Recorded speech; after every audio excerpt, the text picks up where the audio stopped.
Halo Sobat Jiwa, kembali lagi di Podcast Podcast Kesehatan Marzuki Mahdi.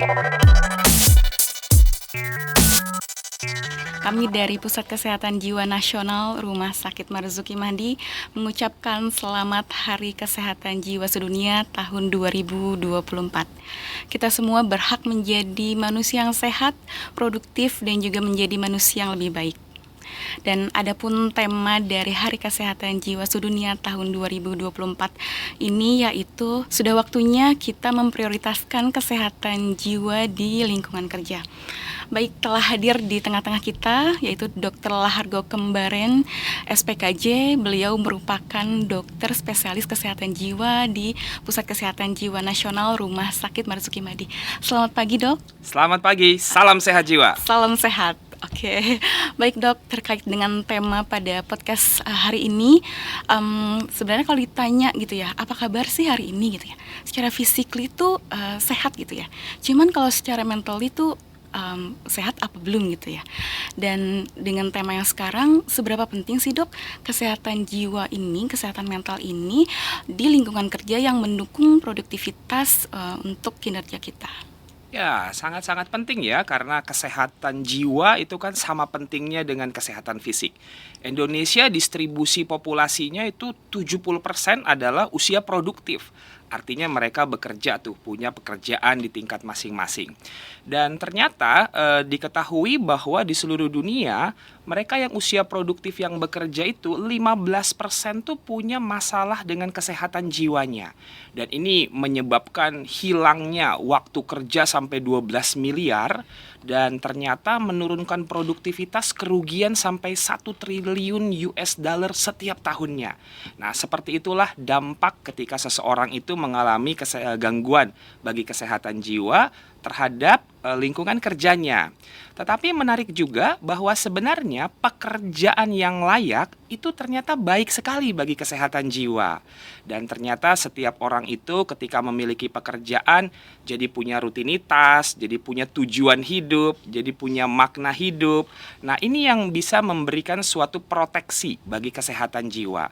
Tetapi lingkungan kerja yang tidak baik, yang toksik katanya sekarang ini, atau beban kerja yang berlebihan, pengaturan waktu yang nggak bagus, atau sekarang ada yang dikenal dengan hustle culture gitu ya, produktif, berusaha bekerja seefektif mungkin sampai mengabaikan kesehatan jiwa.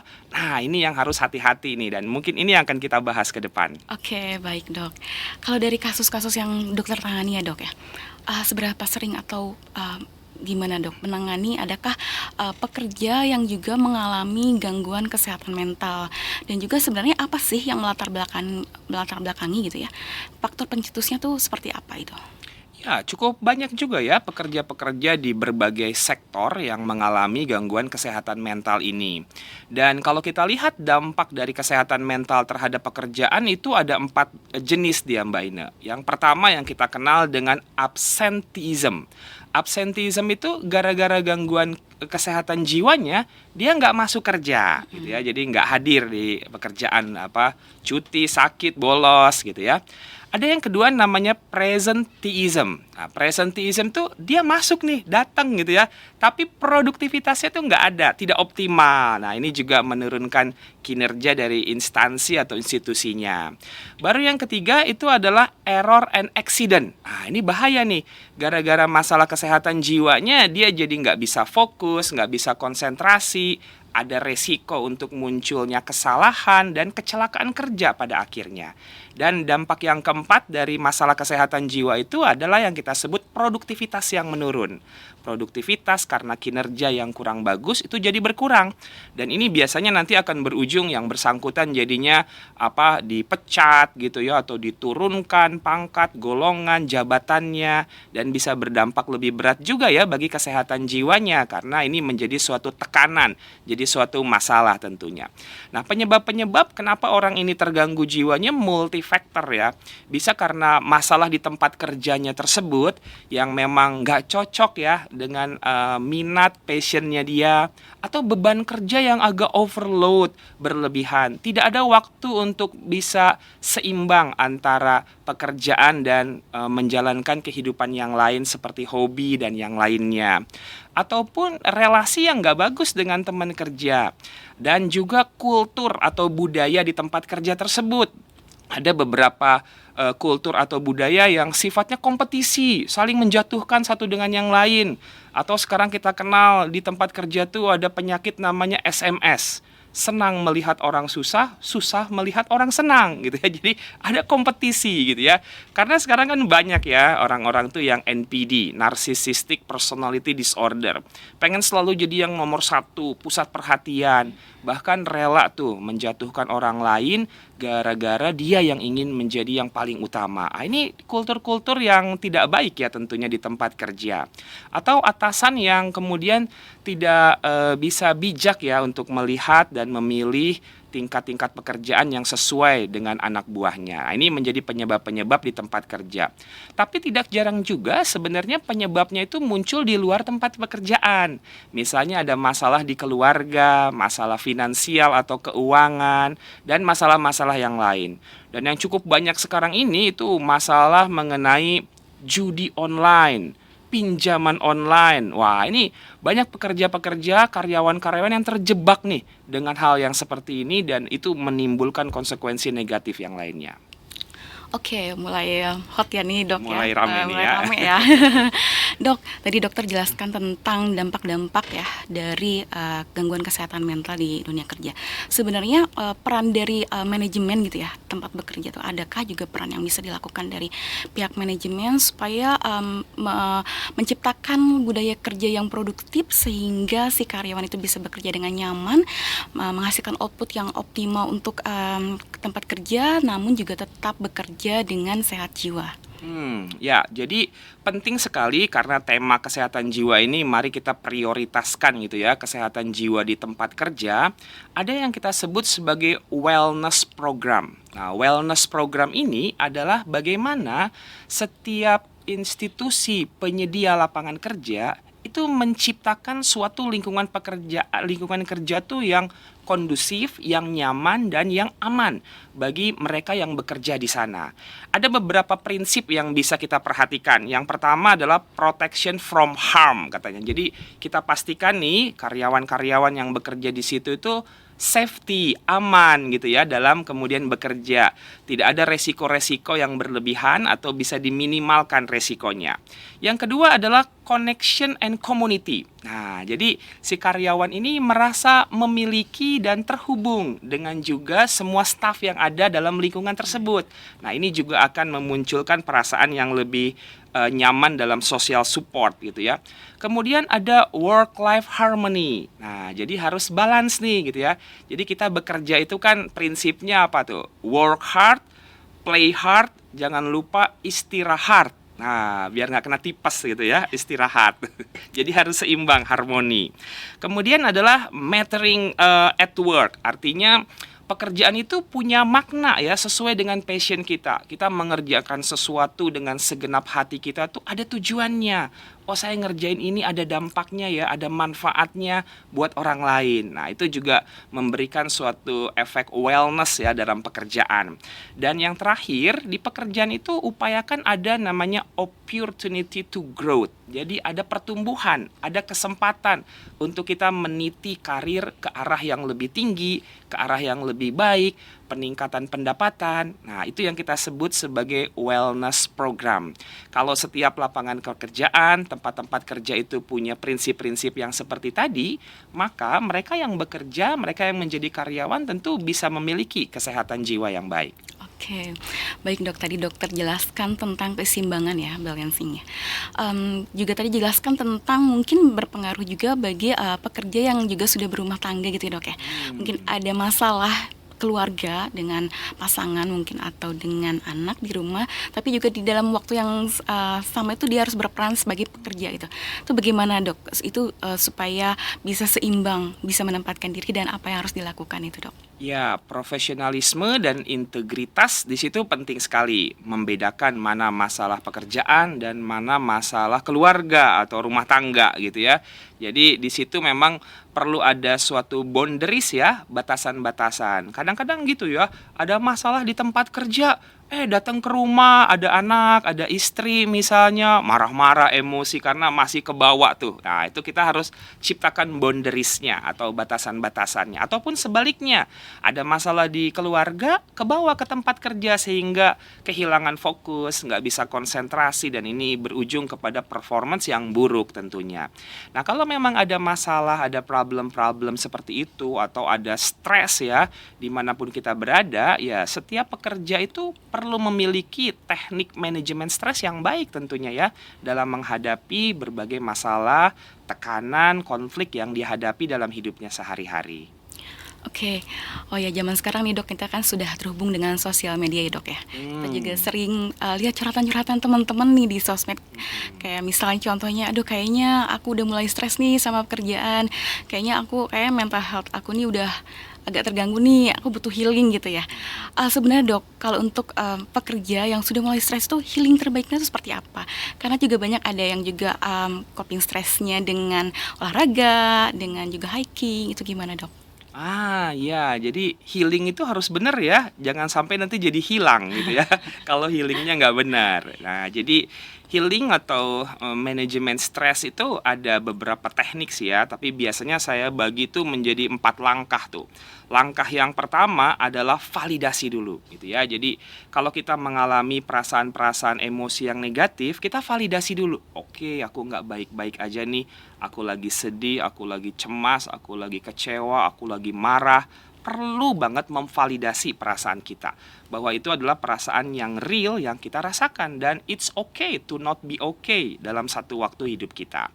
Langkah yang kedua itu adalah melakukan ventilasi.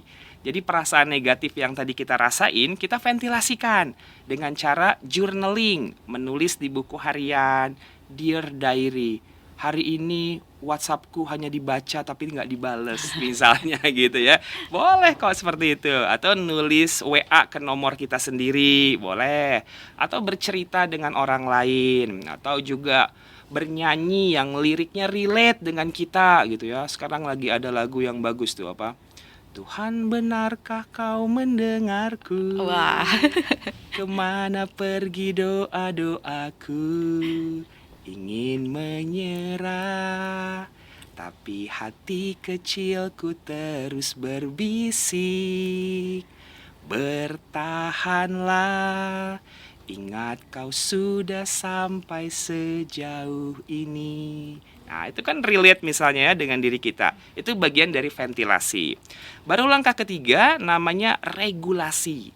Jadi emosi-emosi negatif itu real dan nyata. Kita tinggal perlu meregulasinya agar tidak berlebihan dan itu nggak berkepanjangan yang mengganggu kita. Berbagai teknik regulasi emosi banyak.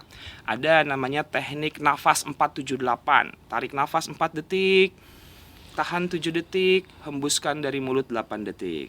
Nah, lakukan 5-10 kali, itu sudah bisa membuat pikiran kita lebih enak ya, karena oksigennya cukup. Atau ada namanya teknik grounding. Kita stimulasi panca indera kita dengan apa yang ada di sekitar kita, here and now, present moment. Ada teknik relaksasi otot progresif. Kita kencangkan otot kita, lemaskan pelan-pelan, tarik bahu ke atas, turunin pelan-pelan. Atau tadi yang Mbak Ine sampaikan, berolahraga. Nah, itu teknik regulasi emosi juga yang bagus, karena setiap kali kita berolahraga 30 menit, itu keluar hormon anti stres yang namanya endorfin. Nah, itu bikin kita lebih rileks, lebih santai, dan lebih nyaman lagi.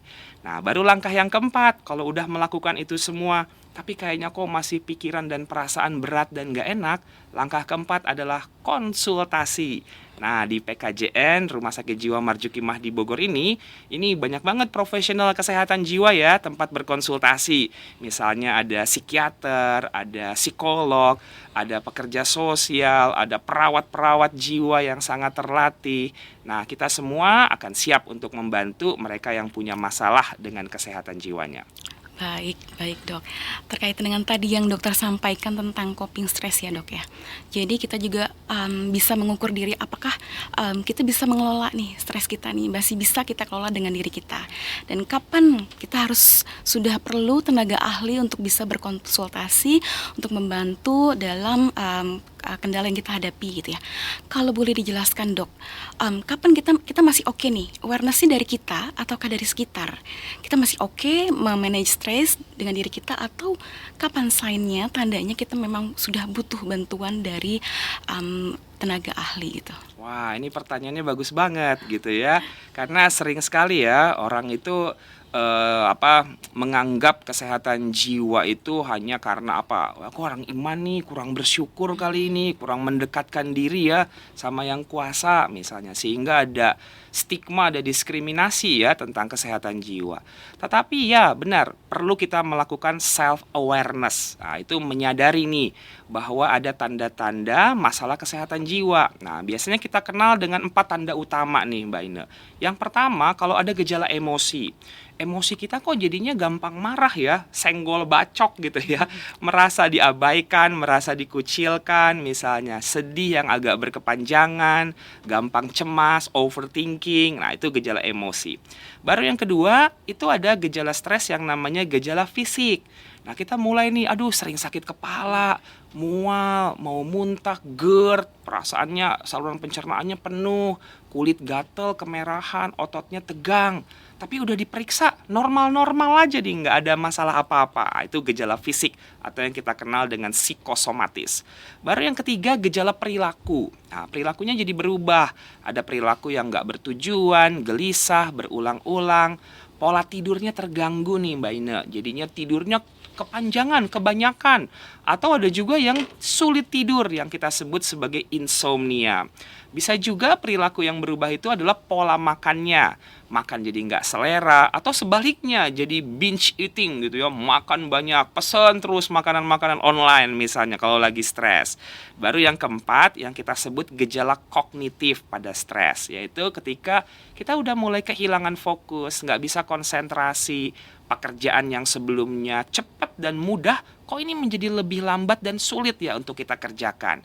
Nah, kalau gejala-gejala itu sudah sampai memberikan penderitaan kepada kita dan ini sudah menurunkan performance kita dan mengganggu relasi dengan orang lain, itu timingnya. Kita datang ke profesional untuk kemudian kita dilakukan pemeriksaan, assessment, dan kemudian diberikan tata laksana, penanganan agar masalah atau gangguan kejiwaan yang kita alami itu bisa cepat terselesaikan. Oke, artinya kalau dari yang dokter sampaikan tadi, jadi awareness-nya juga bukan dari dirinya sendiri, cuman lingkungan juga harus sadar lingkungan, betul dok? Benar sekali. Jadi penting sekali rekan kerja, keluarga itu melihat ya ada perubahan perilaku apa nih dari teman kita, dari rekan kerja kita atau dari keluarga kita. Biasakan kita mulai memberikan perhatian. Misalnya kalau kita lihat, oh kok teman saya nih agak lebih murung ya. Kok kayaknya dia sering ke toilet terus matanya basah nih, sering menangis. Performan kerjanya kok agak kurang bagus nih akhir-akhir ini, sering bengong. Biasakan kita menghampirinya dan bertanya kepada dia, "Hey, are you okay? Kamu baik-baik aja?" Awalnya mungkin dia bilang nih, "Oh iya nggak apa-apa kok, biasa." Tanyain sekali lagi, "Are you sure? Are you okay? Yakin nih kamu baik-baik aja?" Sampein tuh apa yang kita lihat. "Aku lihat kok mata kamu tadi basah. Terus kamu kok kayaknya kerjanya agak menurun nih akhir-akhir ini." Nah, kalau dia kemudian bercerita, "Iya nih gue ada masalah." Jadilah pendengar yang empati. Dengerin, jangan cepat-cepat ngasih nasihat, jangan cepat-cepat ngasih judgement gitu ya, tapi dengarkan dengan empati sehingga dia bisa menyampaikan apa yang dia rasakan dan kita bisa memberikan pertolongan dan bisa memberikan bantuan, bisa mendorong dia untuk melakukan tindakan-tindakan pemulihan seperti misalnya datang ke profesional kesehatan jiwa. Oke, baik dok, dah lengkap banget informasi yang disampaikan. Terus gini dok, kan mungkin di teman-teman pekerja nih ya, misalnya kayak udah overload nih pekerjaannya atau multitasking gitu ya dok ya. Terus juga mungkin kayak target kerja gitu ya, dia udah mulai kayak nggak tahu nih harus cerita gimana ke siapa, dari diri dia tuh harus gimana ya dok Ya, menanganinya. itu yang kita sebut namanya burnout gitu ya. Burnout itu adalah kelelahan fisik dan kelelahan mental yang membuat kinerja menjadi stuck atau bahkan menurun. Nah, disinilah penting sekali nih untuk kemudian para pekerja ini mengambil jarak dulu ya dengan pekerjaannya dan fokus untuk pemulihan dirinya. Mungkin cuti itu bisa dilakukan di sini. Nah, cuti itu cari memang untuk istirahat gitu ya, dan juga terhindar dari informasi berita dari hal-hal yang dikerjakan di kantor. Dan sebagai atasan, kalau misalnya ada anak buahnya yang cuti, jangan ditelepon-teleponin di WhatsApp gitu ya. Banyak juga gitu kan ya. Cuti nih, tapi wah kerjaan ada aja gitu ya. Bukan cuti, itu WFH, working from holiday namanya gitu ya.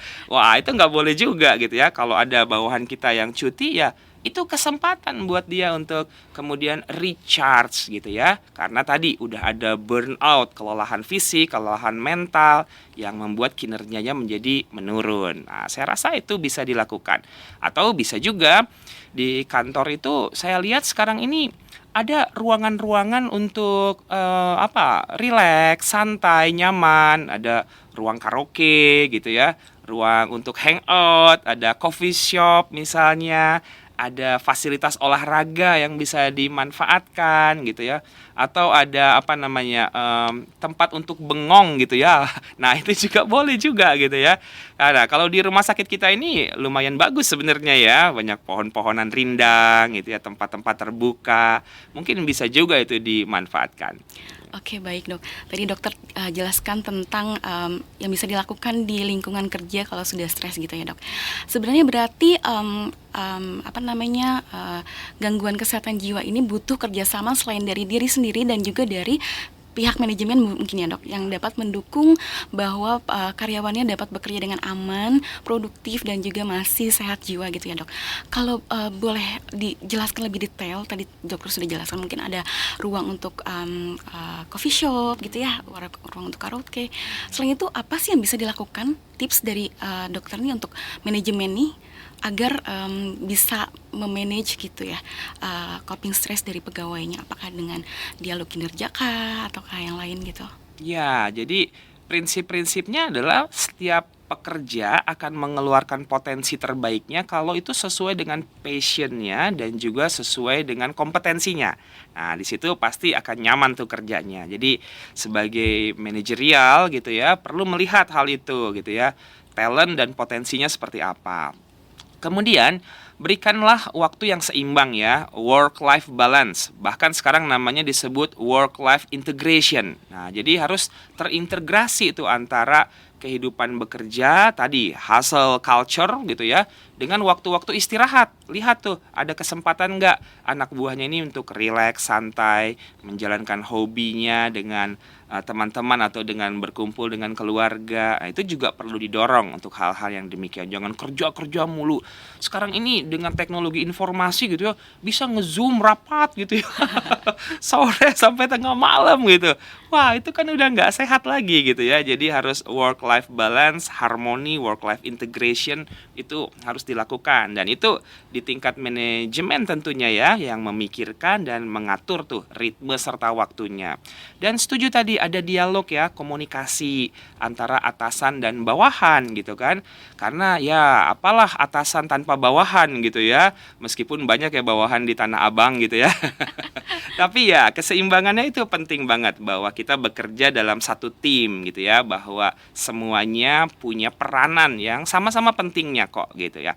Nah, jadi dialog yang seperti itu akan membuat suasana kerja lebih cair, sehingga kalau ada masalah, konflik atau beban kerja yang berlebihan itu bisa disampaikan kemudian dan bisa dicari nih solusinya, titik temunya di mana. Gitu Mbak Ida. Ya betul sekali dok, sangat setuju sekali. Ya dok, kalau tadi bicara tentang keseimbangan ya, artinya juga harus ada keseimbangan antara dunia kerja dengan kehidupan sehari-hari begitu ya dok ya. Dok, kalau layanan yang kita berikan nih di rumah sakit PKJN ini, apa aja sih dok nih tentang terkait dengan kesehatan jiwa di lingkungan kerja ini? Wah, jadi namanya juga PKJN ya, Pusat Kesehatan Jiwa Nasional. Ini one stop service ini untuk layanan kesehatan mental. Starting mulai dari assessment ya, pemeriksaan. Jadi Buat semuanya pemirsa yang mendengarkan sahabat jiwa dimanapun berada, kalau ingin melakukan suatu pemeriksaan atau assessment ini bukan berarti kita gangguan jiwa gitu ya, tapi yang kita sebut sebagai mental health check up gitu ya. Wah, kesehatan mentalku baik-baik aja nggak ya? Nah, datang nih ke sini, kita punya assessment center. Di situ ada berbagai pemeriksaan seperti misalnya MMPI ya, Minnesota Multiphasic Personality Inventory. Kita bisa tahu tuh kapasitas mental kita bisa tahu kepribadian dasar kita punya masalah atau gangguan atau gejala-gejala ke arah gangguan kesehatan mental atau enggak. Itu lengkap sekali nanti di situ. Kemudian juga buat anak-anak sekolah, pengen tahu nih, aduh IQ-nya berapa nih ya gitu ya, atau minat dan bakatnya kemana. Nah, ini ada banyak sekali nih pemeriksaan-pemeriksaan yang bisa dilakukan. Misalnya ada MBTI, Myers-Briggs Test Indicator. Jadi bisa tahu nih kita apa, INTJ, ISFP gitu ya, dan kita bisa mengarahkan tuh kepribadian kita kepada suatu profesi ataupun suatu pekerjaan yang lebih cocok ya dengan kita. Dan juga kita di sini juga punya layanan profesional yang sangat lengkap, polipsikiatri mulai dari yang reguler sampai yang eksekutif kita ada. Ada polipsikologinya juga gitu ya. Buat yang mau berkonsultasi untuk yang non psikiatri, wah kita lengkap sekali nih. Ada layanan kesehatan untuk penyakit dalam, anak, obgyn, bedah, bahkan poli gigi kita sampai yang subspesialisnya cukup lengkap di sini. Dan berbagai teknologi modern yang kita miliki juga banyak ya. Ada terapi-terapi seperti misalnya TMS, Transcranial Magnetic Stimulation. Itu pemberian stimulasi gelombang elektromagnetik di otak supaya zat kimia, neuroplastisitas otaknya bisa bagus. Ini bagus nih buat mereka yang cemas dan depresi. Ada lagi layanan terapi neurofeedback namanya. Itu melatih gelombang otak. Ada gelombang delta, theta, alpha. Nah, anak-anak yang ADHD, kecanduan, adiksi, ataupun mereka yang punya gangguan cemas, depresi, ya ini terapi yang akan juga sangat bermanfaat. Dan kita juga punya instalasi rehabilitasi psikososial. Nah, buat mereka yang punya gangguan jiwa berat, itu di tempat ini bisa dilatih lagi berbagai skillnya. Keterampilan sosialnya, keterampilan kognitifnya, keterampilan okupasi, bahkan akhirnya bisa bekerja dan bisa menghasilkan. Jadi di Rumah Sakit Marzuki Mahdi Bogor ini sangat lengkap sekali pelayanannya. Jadi jangan ragu untuk datang ke sini untuk kemudian mendapatkan pertolongan yang cepat dan tepat dari profesional yang memang sudah mumpuni di bidangnya. Oke, baik, sudah lengkap sekali pelayanannya dok ya. Jadi Sobat Sehat, tadi Dokter Lahargo sudah menjelaskan tentang kendala-kendala dan bagaimana menghadapi permasalahan mental di dunia kerja, dan sangat bermanfaat sekali untuk kita semua. Jadi Sobat Sehat, kalau misalnya nanti menemukan yang seperti tadi dijelaskan, jangan ragu, jangan bingung kemana harus berkonsultasi kepada tenaga ahli, silahkan datang ke Rumah Sakit Marzuki Mahdi. Dokter Lahargo, terima kasih banyak atas informasi sharing-sharing yang luar biasa, sangat bermanfaat untuk kita semua, dan tentunya untuk Sobat Jiwa semua yang sudah stay tune dari tadi. Terima kasih banyak, sampai jumpa. Oke.